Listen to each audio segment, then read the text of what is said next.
WoW team is just trying to look honest, whereas Yoshi and team have always been upfront and truthful about their game.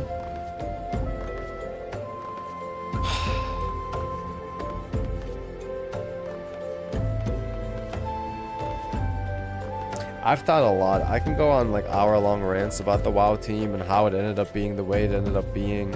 And like I've thought like really, really deeply on shit like this because I found it interesting. And I don't know like how much I want to say and how much I don't want to say right now. How much do I want to say right now? I'll just tell you this quick story, right? I'll say this really quick story.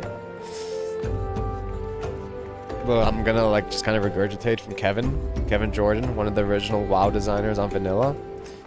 One of the earliest employees over at Blizzard, right? Not like super early, but still relatively early. Like back in like what was it, 2003 to 2000. He was working there I think from like 2004, 2003 to like 2010, something like that, in that range, right? Anyway, what's my point? He said how when they were small and they were a small team, and like they didn't really reach like critical mass appeal and mass success yet, they didn't need a lot of hands on deck. They didn't need a lot of employees to run the company. And so they could be really meticulous and picky with who they choose to bring on. They could get really choosy and really meticulous and really picky with who they choose to bring on, right? And they took their time choosing candidates, and they got to know people as individuals. But then this crazy thing happened. And the crazy thing that I'm talking about is World of Warcraft not only was successful, and more successful than any other game they had released before then, but it did something that none of the other games did, which is it reached critical appeal. It had in physics, like what's this concept called in physics? Critical mass, right? It reached critical mass and it exploded into the mainstream. It was no longer for a niche PC audience. Everyone and their mama started playing WoW, right? And this happened very quickly. And so when this happened very quickly, and don't get it twisted, running an MMO is so much fucking infrastructure. You have fucking game design. You have to keep doing patches. You have fucking mods. You have like the servers you have to run. There's so much stuff. Like MMOs are not easy games to make or run, right? And so then like the game exploded in popularity. Now Blizzard has all of this money, all of this responsibility and expectations placed on their shoulders. And so now they need to fucking hire people, right? They don't and it happened so fast. Their success was ramped up quickly. So they didn't have the time to like be as meticulous and as choosy with their hires as they did initially. And so the hiring process, became a little bit more expedited. Not only that, but now also because Blizzard has become a successful company, and it was the place to be. It was the shit. Like you guys probably know, back 2010, even up to like 2015, 2008, like this time range, like working at Blizzard, it's like, oh, like that's something you want on your resume. Like you worked at fucking Blizzard. It was like, oh, you went to Harvard except for gaming. Like Blizzard was the fucking shit. And so people wanted that for the prestige and and like not necessarily because they had passion for the products anymore, but they wanted the prestige and also the money, because they know Blizzard is a successful company and they're making a lot of revenue. And so like, whereas people would initially come in and have to work a second job just to put food on the table while working at Blizzard in the very, very early days, because like the game didn't like the company didn't make a lot of money at first. And that's what would literally happen. If you go watch Blizzard documentaries, the earliest employees would have to get second jobs just to make ends meet. But then they became so successful, and so now everyone's getting fucking paid. And so now people are getting in to try to get fucking paid, and they want to get paid, and they want the prestige. And so whereas the people would come into it initially for the passion, for the love of the game, for the love of gaming, and all this stuff, now like who's gonna get attracted to the successful company? People who want money, people who want status, all this sort of shit. And they don't have the time to really take their time with the hiring process that they used to be able to do. So that's one thing. Another thing is the culture has changed. It's not 2005 anymore culturally, and all products and all companies exist in the context of they're embedded into a culture, right? They're embedded into a culture, and I think American corporate culture in general has degraded in a lot of ways. In many ways, I feel like in general, management has gotten worse. Leadership at companies has gotten worse. People are less patient for good outcomes, and they're trying to get short-term gains at the expense of long-term loss. And this is an American corporate problem. And CEOs are getting more greedy, and investors are being less patient, and stakeholders are less patient, and this is going to affect shit. And like Blizzard doesn't live in a bubble. It lives in American corporatism. I've thought about this a lot. I remember, okay, you remember a more current tweet about leaving Blizzard after they started firing some of their people, and when he asked about it, they told him we're a real company now? But yeah, that's exactly my point. Yeah, you hear this all the time when it comes to making companies. You have the founder who's like the passion, like he has the passion or she has the passion, the innovator, the guy who wants to put something out into the world. You guys probably saw the Steve Jobs video, right? You guys saw the Steve Jobs video, right? You guys know which one I'm talking about? I'm gonna pull it up right now. Give me a second.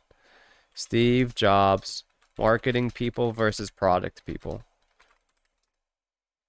Look at this. This is a much older video from Steve Jobs. It's only a couple minutes long, kind of about this topic. It's so good. You saw this one? I'm gonna play it again. If it's worth hearing once, it's worth hearing twice. What happens is... Let me turn up the volume. Hold on. Okay. Yeah, listen to this.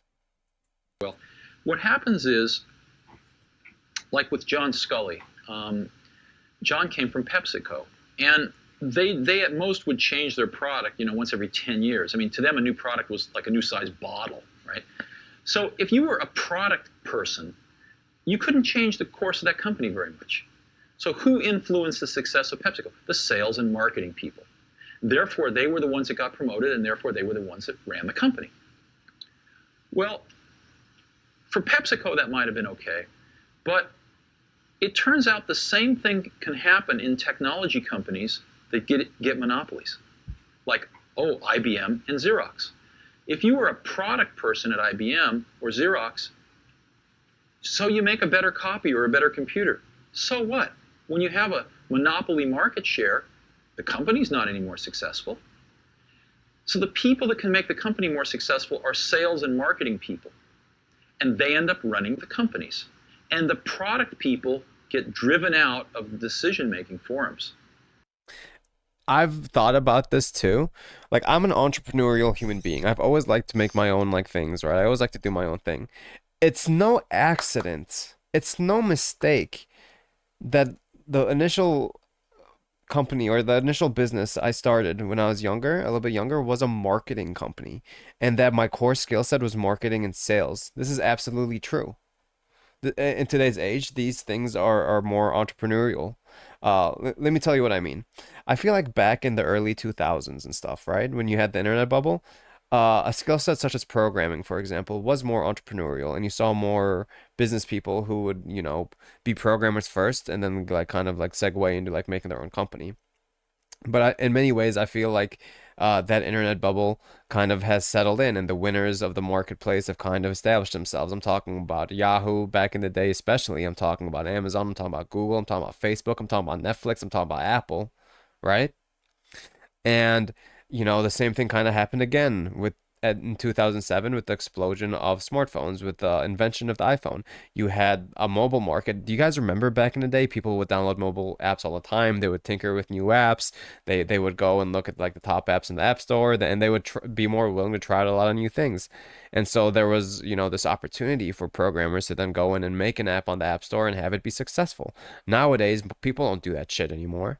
People don't go scrolling through the App Store anymore. No. The vast majority of smartphone usage for the average human being is going to be a small handful, a very small sliver of apps, and that's going to include the majority of the social media apps. We're talking YouTube, we're talking TikTok, we're talking Facebook, we're talking Twitter, right? We're not talking about a rinky-dink little game app that one guy made in his basement. Not anymore. It used to be that way. But that's still the case. So that opportunity has also kind of settled as well for mobile developers. And so now if you're a programmer, you have way more opportunities to work for a FANG company, that being Facebook, Apple, Amazon, Netflix, Google, or in more corporate settings. And because in so many ways, the bubbles of one, the internet as a whole, and then two, the mobile app bubble have kind of settled. Like people don't even really go to websites anymore either. You know what I mean? Like having websites used to really be a thing. Now people, where do they get their news? Most people will say, I get my news on social media. That's where they're not going to like little like blogs or websites anymore. So, so yeah, And the companies forget marketing and sales is where a lot of like the opportunities in entrepreneurship are. what it means to make great products. It sort of the product sensibility and the product genius that brought them to that monopolistic position gets rotted out by people running these companies who have no conception of a good product versus a bad product. They have no conception of the craftsmanship that's required to take a good idea and turn it into a good product. And they really have no feeling in their hearts, usually, about wanting to really help the customers. So that's what happened at Xerox. The people at Xerox PARC used to call the people that ran Xerox toner heads. And they just had, and these toner heads would come out to Xerox PARC and they just had no clue about what they were seeing. And for our audience, toner is what? Oh, toner. Toner is what you put into a copier. Yeah, the toner that you add to an industrial copier. The black stuff. The black stuff, yeah. So basically they were copier heads that just had no clue about a computer or what it could do. And so they just grabbed defeat from the greatest victory in the computer industry. Xerox could have owned the entire computer industry today. Could have been, a company 10 times its size. Could have been IBM. Could have been the IBM of the 90s. Could have been the Microsoft of the 90s. So, but anyway, that's all ancient history. It doesn't really matter anymore. Sure. Steve Jobs is so charismatic, man.